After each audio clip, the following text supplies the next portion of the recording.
200 executive orders, all in day one. And by the way, he's starting on immigration. I want you to hear this. Today I will sign a series of historic executive orders. With these actions, we will begin the complete restoration of America and the revolution of common sense. It's all about common sense. First, I will declare a national emergency at our southern border.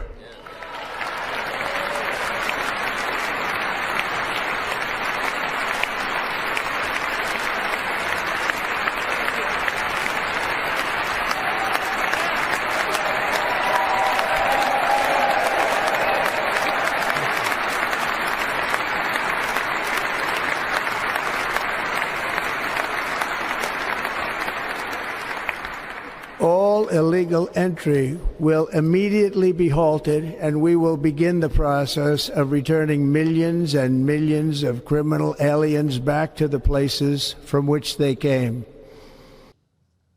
He started already. All right, he said he would, and sure enough, the Trump administration is shutting down already the border app that is what the migrants would use to come in and apply to the United States of America, and they're not too happy about it. They're pretty upset. You can see, here's a picture that was shared on Twitter. They're complaining that the app is shut down, but this is what he promised to do. The move effectively shutting off that pathway for people to look to come to the country. Let me take you to Ciudad Juarez, Mexico, where they have some video there of a woman crying, sobbing, because she has lost her appointment there via that app. She's not going to be able to keep that, at least not at this point in time. Take a look.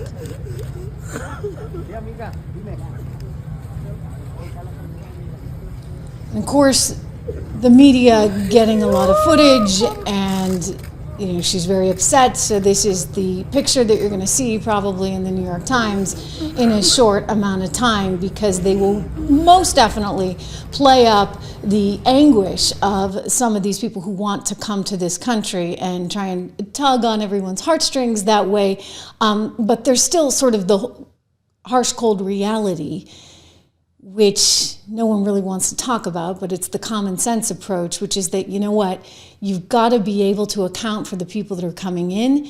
You've got to be able to streamline this process in some way so that you're not being left with hundreds of thousands of criminals or people just being here illegally and living off of the system. Here is the port of entry I want to show you down in El Paso, Texas, officially closed moments after Donald Trump was sworn in.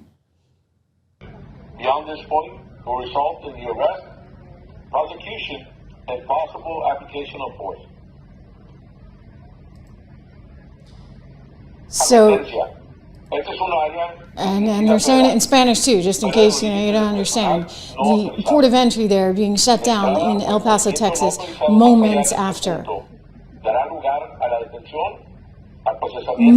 Donald Trump was sworn in. And so, you know what? He promised this. He said he was going to do this. His number one priority was to restore our borders and to stop the criminals from coming into the country.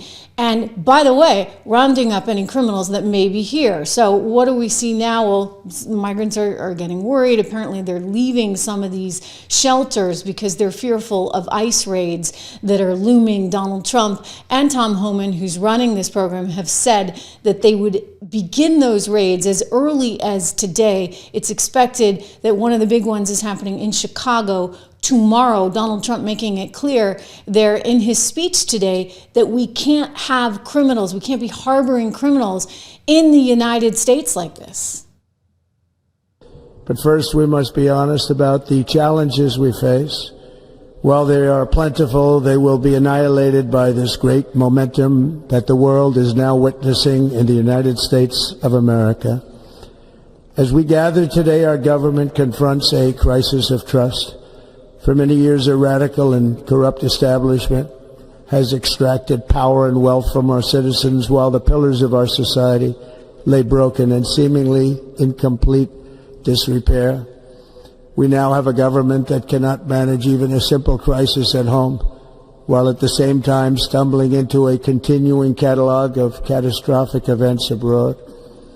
It fails to protect our magnificent, law-abiding American citizens, but provides sanctuary and protection for dangerous criminals, many from prisons and mental institutions that have illegally entered our country from all over the world.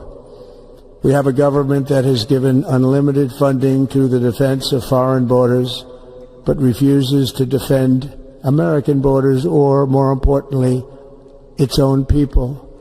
Our country can no longer deliver basic services in times of emergency, as recently shown by the wonderful people of North Carolina, been treated so badly.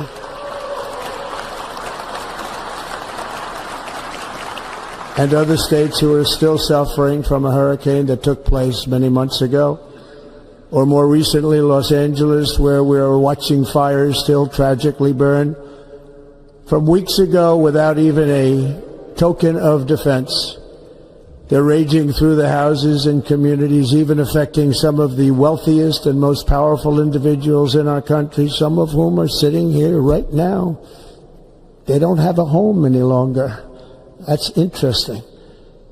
But we can't let this happen. Everyone is unable to do anything about it. That's going to change. Lots of changes coming. Lots of changes, everyone. And you know what? Some of them are going to be uncomfortable and some of them are going to feel weird.